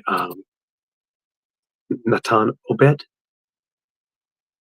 I'm not mistaken, from Inuit Taparit Kanatami.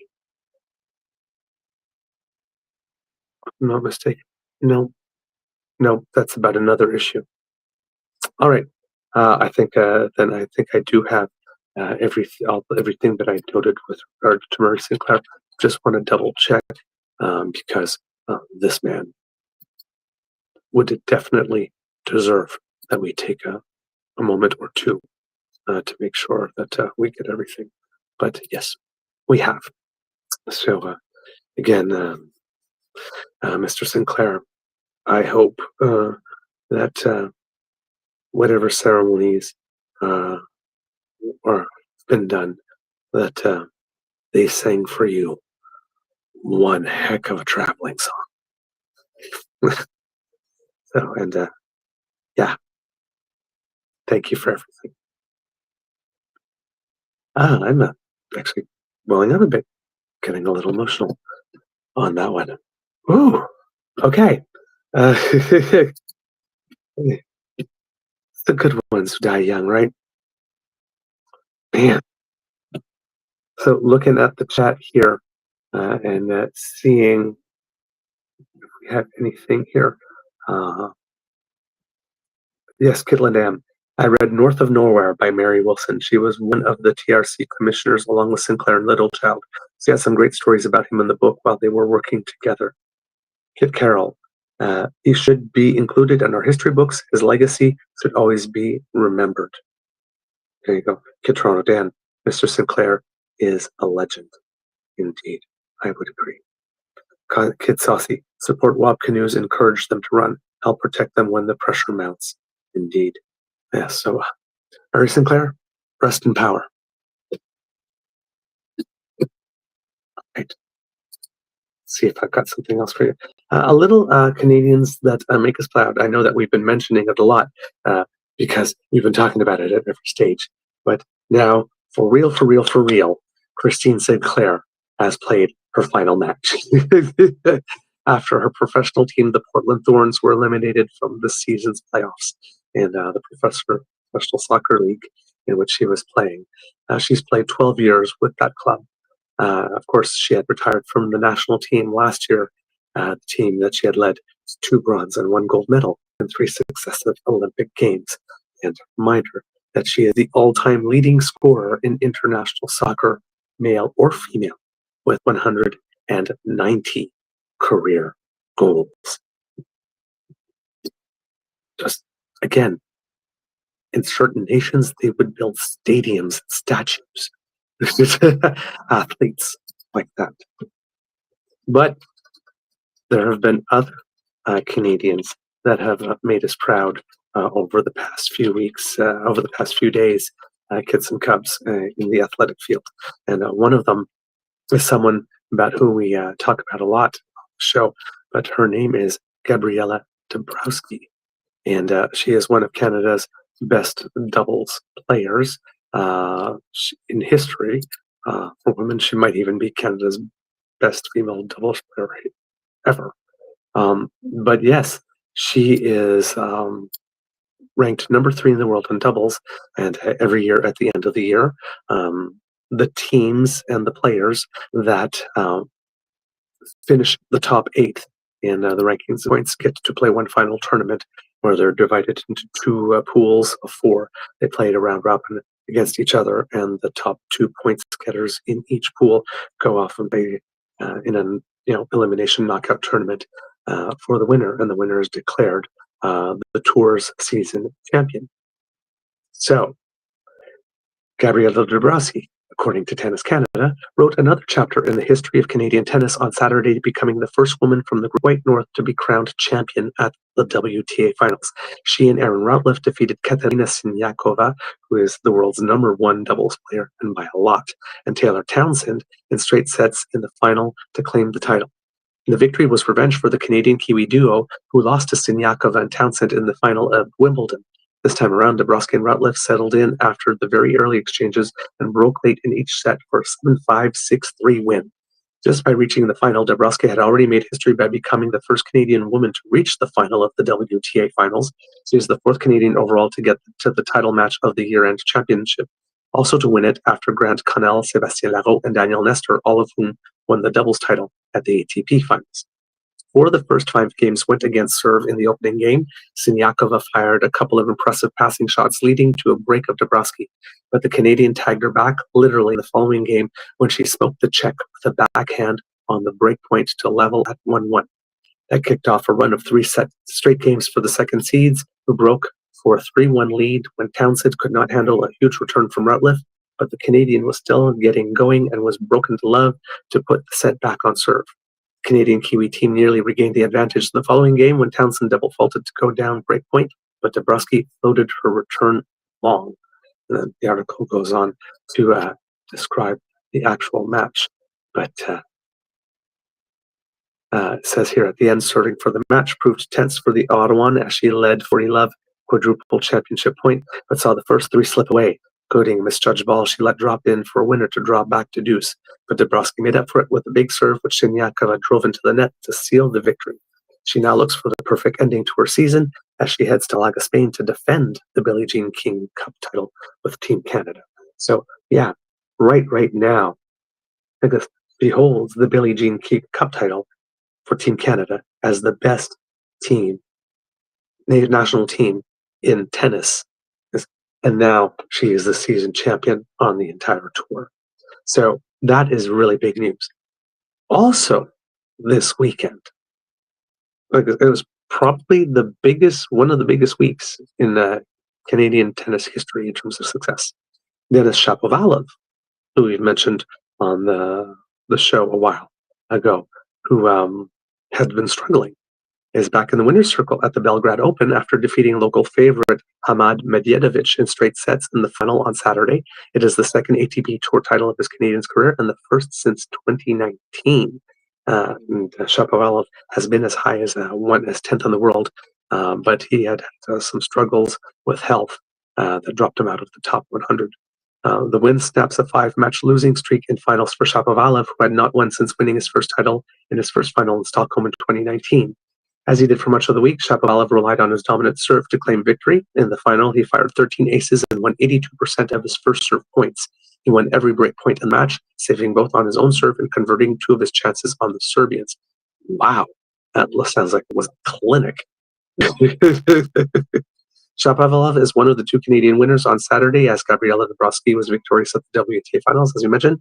He now hopes to carry on the good form to Malaga, Spain, where he will lead Team Canada's bid for a second title at the Davis Cup, which will happen. One of them, they happened in 2 successive weeks, the women and then the men. And the Davis Cup, Canada's not the defending champion, but they won that one 2 years ago.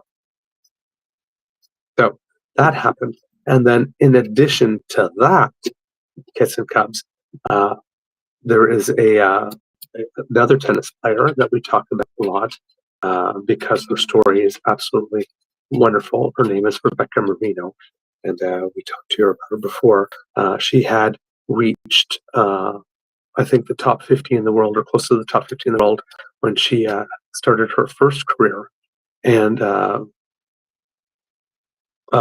had some mental health struggles, particularly having to do with stuff on social media when she wasn't winning, and they would say some very unkind things about her.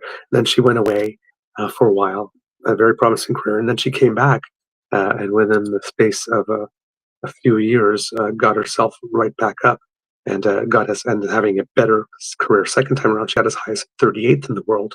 Also suffered some injuries, dropped out of the top 100. But she's been having an exceptional end of season.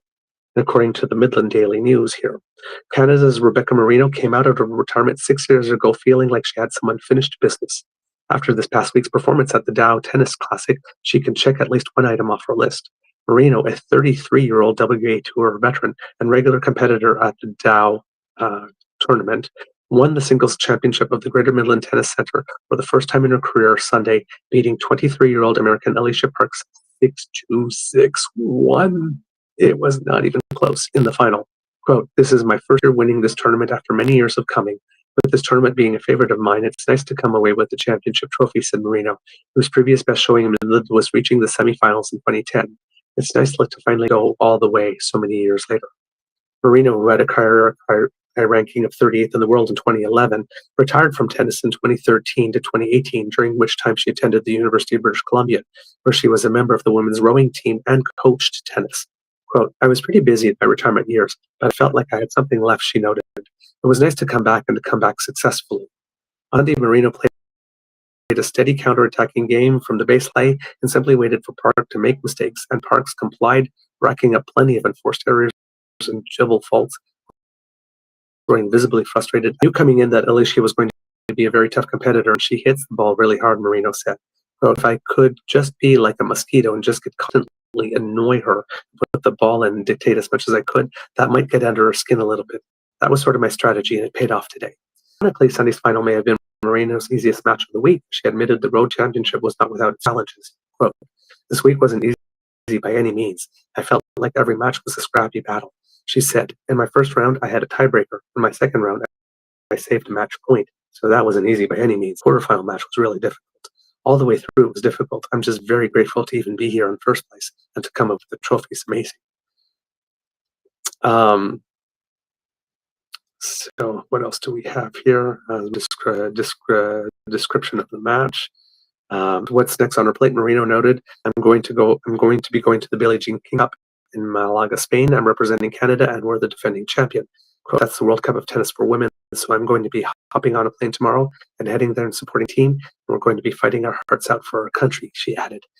So with the win, She rises to 103rd in the world, so she's just under that top 100 that gets her an automatic entry to the Australian Open. But this is the biggest title of her career in her 30s. Kicking ass, taking names. I love these types of stories. It's like that figure skater that we have. Um, uh, Stella Dudek, I can't remember her full last name, who's in her 40s and is the current world champion in pairs. She finally found the right partner, and so I like that. People who are older than was the case when I was a kid, still competing at very very high level in sports, and some of them having um, career moments, like the best results of their career, peaking later in their late 20s, in their early 30s, and even in their 40s.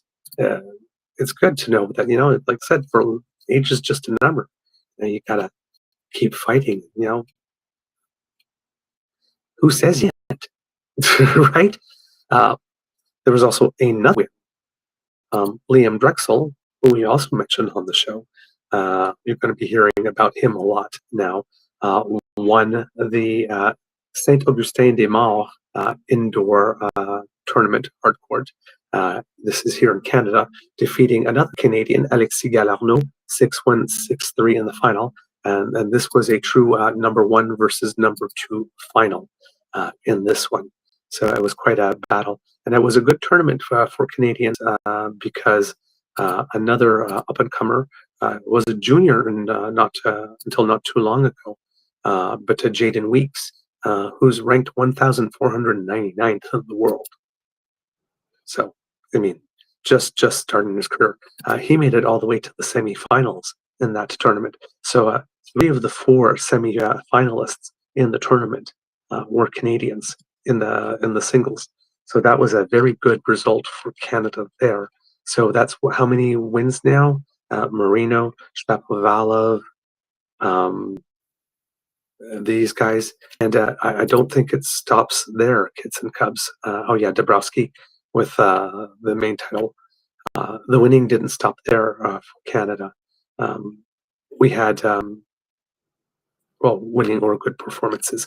We had some Canadians in a final at the women's doubles tournament in Midland, Aria Arsenault and Mia Kupres. Kupres, who have been tearing it up this season as well. Both of them are now ranked in the top 200 in the world in doubles. So they just shot up. But they went all the way, losing 6-2, 6-4. Losing 2-6, 6-4, 5-10 to the number 2 seeds in the tournament, and they weren't even seeded, so they made it all the way to the final.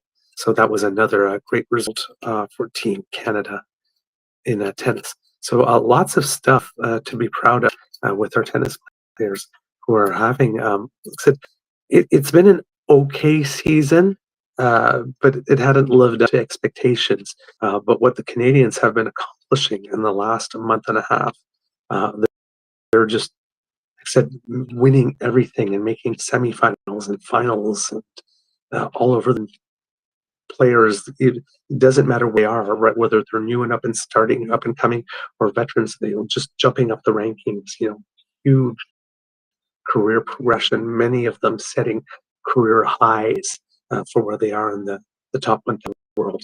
It's really really good to watch. We are going to be having as Canadians some very solid tennis players to cheer for at least the next close to 10 years, with a lot of the talent that is there and just the way that the tennis program is developing them. And if I was leading any sports organization, sort of like either uh, ski jumping or luge or bobsledders looking to try to get a bigger share of the public's attention and their funding dollars, I would be going to the folks and, what did you guys do to your program to see if there's something that we can learn? Because Tennis Canada's ability, going since the days of It started around the days of Alexandra Wozniak and Frank Dancevich, when both of them made runs, a good run top 100. I think that Alexandra Wozniak got to the top 30, and Frank Dancevich had was just on the cusp of entering the top 50. That's when things started for us, and then Milos Raonic came soon after that, and the progress just seemed to have been, somebody had a plan, somebody executed it. They believed in it. They went and got the talent. They went and got the money. They got the resources. They built some clay courts at the National Tennis Center that wasn't there before, because a certain amount of the season is a clay court season, and we, just didn't have enough experience playing. Um, and now it's like, there are three Canadian men in the top 100. We have two Canadian women in the top 100 and one on the verge of being in there. We have the number three female doubles player in the world. We've been the World Cup tennis champions for the men and the women. Now a WTA final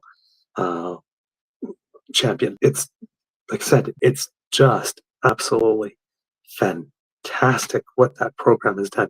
And we keep on writing to Tennis Canada to have some people to come on our show so that we can interview them, introduce them to you. But they really do have a policy with wanting to participate on political shows. They want as many people to enjoy their sport as possible, so they do not want to go on shows.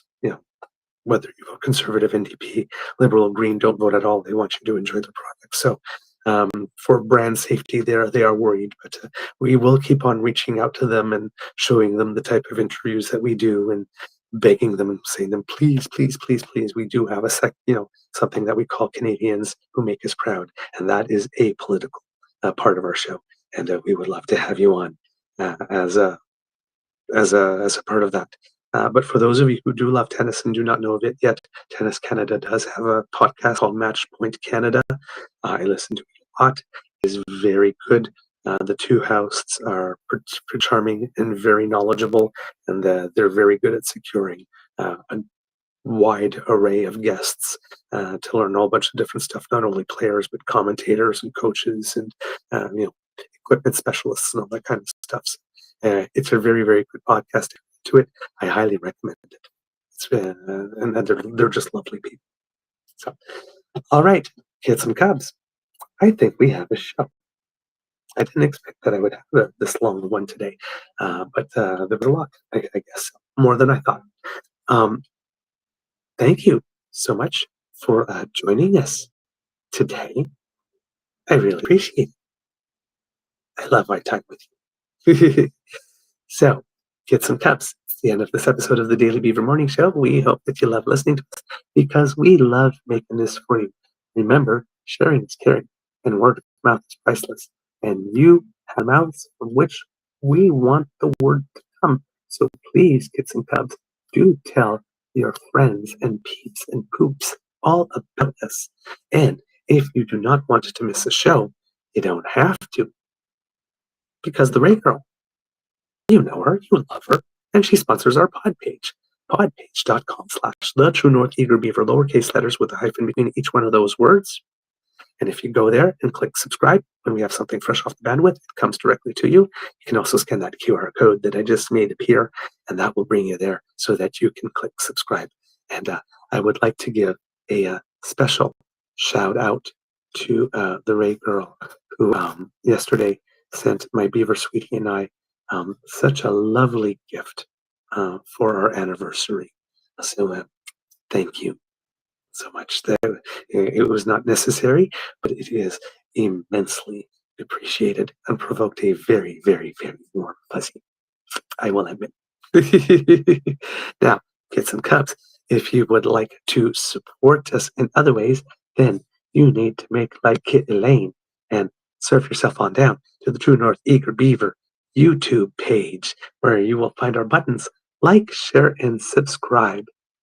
That QR code that just appeared there in the corner will let you go there.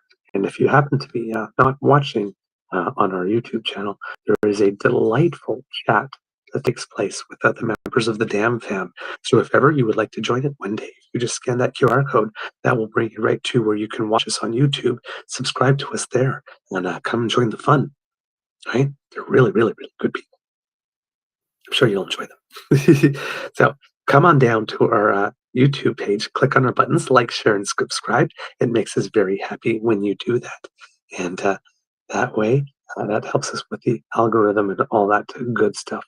Also helps us with the algorithm if you happen to be listening to us on Apple Podcasts, if you give us some stars and some reviews. Right? Thanks a lot for that. Now, if you would like to support us in other ways, let's say financially, because we do incur some costs in bringing the show to you, that QR code up there in the corner will bring you to the Emergency Beaver Lodge Hydration Fund, where you can come to our rescue when we get parched with coffee and hot chocolate. Sometimes a Caesar, maybe a Guinness. You never know. Yes. But all of it helps to keep us moist, and all of it helps to bring this show to you that you love and appreciate, and we hope that we do a good job for you. Sorry, my nose is very itchy today for some reason. So guess I'm gonna kiss a fool. Job done. There you go. So, yes, if you could support us financially, we would very much appreciate that. Of course, you do not have to, and we do not expect it, because the gift of your attention and your participation is the gift that means the most to us, and we do cherish it. And we love to hear from you, so please write to us, right? Our email address is truenortheagerbeaver@gmail.com. If you want to write to us on our Twitter feed, it's at True Eager. And if you would like to write to us on our Facebook page, True North Eager Beaver, and if you happen to be listening to us on YouTube, right down below in the comment section, that's where you can let us know what you think, good, bad, or ugly. And if it's ugly, please be gentle. We are tender creatures after all. From the Beaver lot. Oh, because democracy is something that you do, right? Nova Scotia. You have an election coming up. Research your candidates, right? If there's one that you like, hey, why not volunteer a little bit? Knock on some doors, find out about some policy. Or maybe you want to call up Elections Nova Scotia and see if they might need some help at some polling stations or some advanced voting. Just get involved a little bit, all right? But do pay attention to what's going on, and do research your candidates, and look at the policy stuff. Look up to see if what the candidates are saying actually does make sense. Whether there are other people that are saying it, whether it's just them that are saying it, what the data is, and do a little bit of work. It's sometimes worth it, right? So that's because democracy is something that you do. And of course, if you are in British Columbia, Cloverdale Langley, same thing for you. Elections Canada will be looking for some people for advanced voting and polling stations, and you'll have some candidates there to research and help support. So please do get involved. Democracy is something that you do. Words of wisdom. Whew, okay. This is really weird because I'm not used to this. This is where I'm used to throwing. But words of wisdom today, kids and cubs, I think would be, if you're having a bad day, as yours truly was, while it is okay every now and then to say, yeah, I call this day over. Go to bed early, pull the blanket over your head. I'm not coming out until tomorrow. That's it. I'm done. Sometimes you get. And sometimes it's just too damn early in the day to do that, like 11:30 in the morning. So you got to push through, right? Nothing wrong with closing your eyes for a bit, taking a couple of deep breaths, and centering, and knowing that the shitstorm eventually will pass. Sometimes it might not pass today,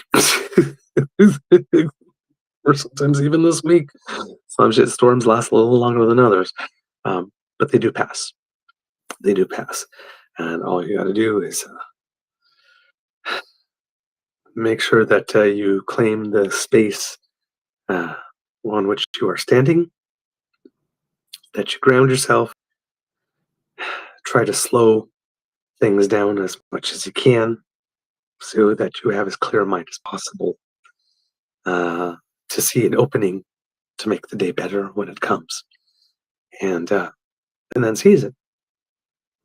Fortunately, that happened yesterday, and said Beaver Sweetie turned it around for me. There's um, very few things that make me happier than when my Beaver Sweetie shows up of his own initiative to things that I am doing outside of our relationship, like when I'm doing a play or I'm doing a theater thing or I'm playing a sport, and he comes to watch. He's my biggest fan. He's my biggest cheerleader. He's my biggest supporter. And some people, when somebody they love shows up to watch, they get a little nervous. But I don't know, something kicks in. I just want to put on a good show. So he ends up being my good luck charm. I end up having a, a better performance. My performance goes up once he shows up. So, and that is what happened yesterday. So, which allowed us to win the game. So there you go. So yes, there will usually be an opening at some point during the day when you're having a bad day to make it better, even if it's just like for half an hour, just for to get a little bit of oasis of sanity moment uh, in it. So, but if you're too preoccupied and uh, with the negative soundtrack, or punishing yourself, or beating yourself up, or being angry at other people because it's a bad day, you might not notice that open. So, stopping, closing your eyes, grounding yourself, centering, a couple of deep breaths, sometimes can help you take on the day, especially when the day's decided to take you on. So those are my words of wisdom. Turns out I had a lot of them. There you go. All right. I guess it is time for me to cue the cock. And once again, to see whether I can stick the landing. Here we go. You are listening to a True North Eager Beaver Media Incorporated podcast. The True North Eager Beaver podcasts are proudly brought to you by our founding sponsors, the Misfit Mysteries from Corvid Moon Publishing, your source for science fiction, fantasy, and cozy mysteries featuring a broad diversity of characters, CanadianTarot.com, their uniquely Canadian online eclectic tarot community, and the Peppermaster, hot pepper sauces made from farm-fresh ingredients to thrill your taste buds and expand your mind.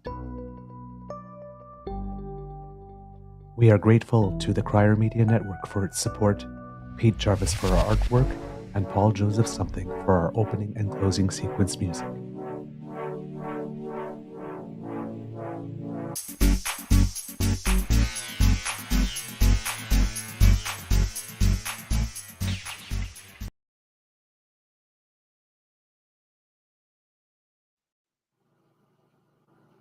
All right, there, kitties and cubbies. Just looking through the chat here. Yes, you're right, Kidland M. Thank you. I'm glad you mentioned that. And Canada won Game 3 of the rivalry series to fade 2-1. The series will continue in Canada in February, I think. Yes, you are absolutely correct on that, Kitlinda. Thank you for mentioning that. That is true. Kit Sassy goes, perhaps a side podcast called Eager Beaver Sports Edition. The network is growing, and now you need more channels, kind of like Paul's ASMR. Just a thought. It's kind of funny that you mentioned that, because I was talking to Mr. Otter, I think, and it came up like about a week and a half, not a week, a month and a half ago or something like that. That somebody was suggesting that I should do a sports show, and I thought, well, no, it'd be kind of strange because I'm not a big follower of, not the hugest follower of the big four, right? Well, basketball, soccer, and baseball. Tend to be more of a summer games and Olympic games kind of a sports follower. So it would be an interesting kind of sports show because, if ever I'd be talking about baseball, I wouldn't know any of the players whatsoever. And speaking of that, remind me, kids, another show that I need to do, Canadians that make us proud about a Canadian that was on the World Series winning team. See, I know so little about it, I can't even name which team it was, what the name of the players. So that would require some extra research for those ones, or maybe I would have to get a co-host who knows a little bit more about those ones. But yeah, I have indeed thought about it, doing something sports-like. So I'm glad that you guys are talking about it. That's pretty interesting. All right, kids and cubs, thank you so much. I want you to have a most beaverific day. So if you can do that for me, please, that would be wonderful. Okay, love you all. Go forth and be frothy and frolic.